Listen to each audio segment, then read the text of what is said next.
Hello दोस्तों, मैं Tiwari sir आपके चैनल तिवारी सर केमिस्ट्री वाला में आप सभी लोगों का स्वागत और अभिनंदन करता हूं। तो बच्चों, आज हम लोग भौतिक रसायन के दूसरे पार्ट में बहुत ही महत्वपूर्ण प्रश्न देखने जा रहे हैं और ये प्रश्न प्रायोगिक और थ्योरेटिकली दोनों केस में बहुत ही महत्वपूर्ण है बच्चों। प्रश्न क्या है, आइए देखते हैं। प्रश्न है बच्चों, डैनियल सेल और विद्युत अपघटनी सेल में क्या अंतर होता है। बहुत ही मेजर प्रश्न है ये, आपकी परीक्षा में कई बार आ चुका है ये, और इस बार 99% इसकी संभावना है आने की। तो आप सभी लोग ब्लैक बोर्ड की तरफ फोकस कीजिए। जैसा कि बच्चों आप लोग डैनियल सेल और विद्युत अपघटनी सेल पढ़ चुके हैं। आप लोगों को मैंने डैनियल सेल में देखो इस तरह का चित्र बना के दिखाया था और विद्युत अपघटनी सेल में इस तरह का चित्र बना के दिखाया था। सबसे पहली बात बच्चों ये आती है कि डैनियल सेल क्या करता है। तो डैनियल सेल बच्चों रासायनिक ऊर्जा को विद्युत ऊर्जा में बदलता है, ये आप पढ़ चुके हैं। जबकि विद्युत अपघटनी सेल क्या करता है बच्चों, विद्युत ऊर्जा लेता है और रासायनिक ऊर्जा देता है, यानी विद्युत ऊर्जा का रासायनिक ऊर्जा में परिवर्तन करता है। ठीक है, पहला अंतर तो यही है। दूसरा अंतर अगर देखा जाए बच्चों, तो दोनों सेलों में दूसरा अंतर यह है कि डैनियल सेल में आप देख रहे हैं दो पात्र का प्रयोग किया गया है। तो इसमें दो वोल्टामीटर का प्रयोग करते हैं बच्चों, और इसमें आप देख पा रहे हैं एक वोल्टामीटर का एक पात्र का प्रयोग किया जाता है। पात्र को यहाँ वोल्टामीटर का नाम दिया गया है बच्चों। तीसरा डिफरेंस क्या दिखता है कि आपके डैनियल सेल में साल्ट ब्रिज दिखाई पड़ रहा है, जबकि ऐसी कोई रचना वहां नहीं है। तो यहाँ पे हम तीसरे अंतर में लिख सकते हैं बच्चों कि इसमें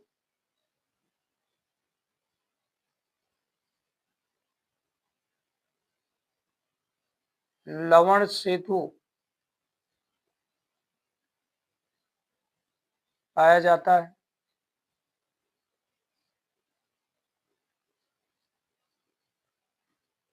और यहाँ पे आप लिख सकते हैं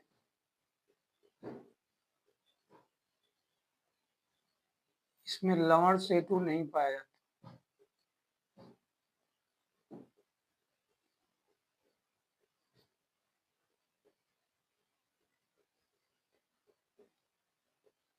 ठीक है बच्चों, अब अगर चौथे अंतर में चले तो ये जो बच्चों जिंक की छड़ आप देख रहे हो, इस जिंक की छड़ पर घटना क्या हो रही है जानते हैं। यहाँ पर जो जिंक है वह अपना 2 इलेक्ट्रॉन त्याग करके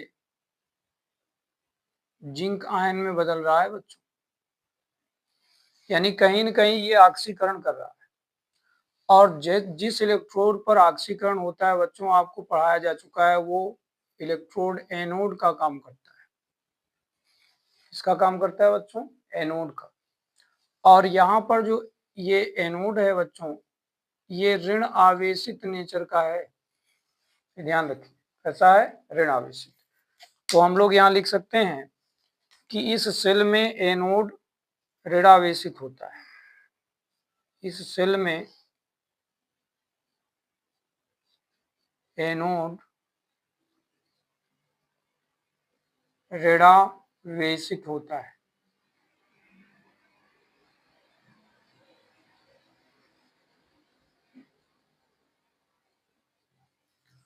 दूसरी तरफ अगर यहाँ पर देखा जाए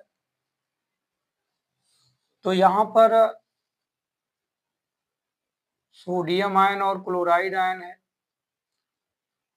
क्लोराइड आयन सोडियम आयन इस दिशा में भागता है और क्लोराइड आयन इस दिशा में भागता है। यानी अगर सोडियम आयन इस दिशा में आया है तो किस लिए आया है, इलेक्ट्रॉन ग्रहण करने के लिए आया है। और इलेक्ट्रॉन ग्रहण करते ही बच्चों ये सोडियम ठोस में बदल जाता है, यानी ये अपचयन कर रहा है बच्चों। क्या कर रहा है, अपचयन। इसलिए इसको क्या बोलते हैं, कैथोड।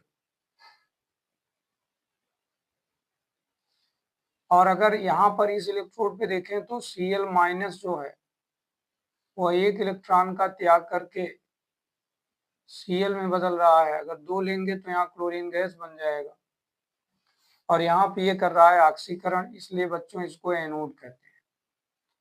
तो यदि देखा जाए तो इस सेल में बच्चों ए नोड जो है वो प्लस होता है, इस सेल में ए नोड धन आवेशित होता है बच्चों।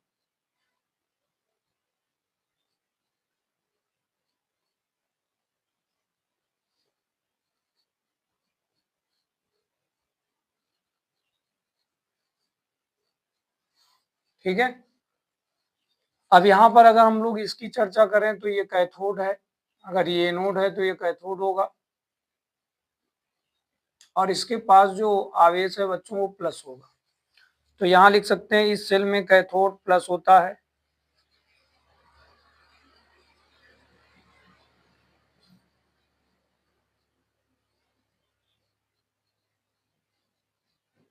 धन आवेशित होता है,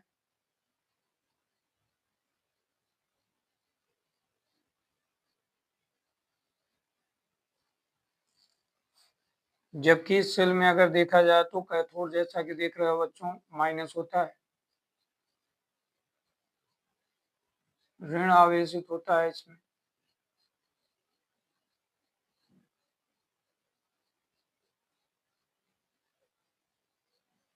ठीक है बच्चों,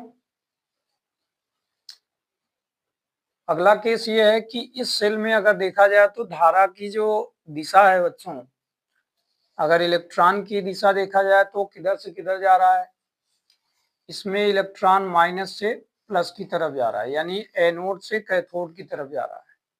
ठीक है, और यहाँ पे अगर देखा जाए तो कैथोड से एनोड की तरफ इलेक्ट्रॉन का प्रवाह हो रहा है, यानी धारा का प्रवाह हो रहा है। ठीक है, तो यहाँ पे कुल कितने अंतर मिले बच्चों, 5, इसमें भी 5 अंतर मिले। तो कुल मिलाकर आप इन दोनों सेलों में ये कुछ बेसिक डिफरेंस लिख सकते हैं। ठीक है, डेनियल सेल और विद्युत अपघटनी सेल में बच्चों जब भी अंतर आपसे पूछा जाए तो कम से कम 4 से 5 अंतर आपको लिखना है, परीक्षक द्वारा ये प्रश्न किया जा सकता है, तो इस सेल पर आप लोग विशेष ध्यान रखिए। दोनों सेलों में अंतर हम लोगों ने आज देख लिया। ठीक है, और मुझे आशा है कि आप सभी लोगों को यह वीडियो अच्छा लगा होगा। यदि अच्छा लगा है तो आप सभी लोग इस वीडियो को लाइक कीजिए, अपने मित्रों को शेयर करिए, साथ ही साथ अपने चैनल के साथ बने रहिए। धन्यवाद।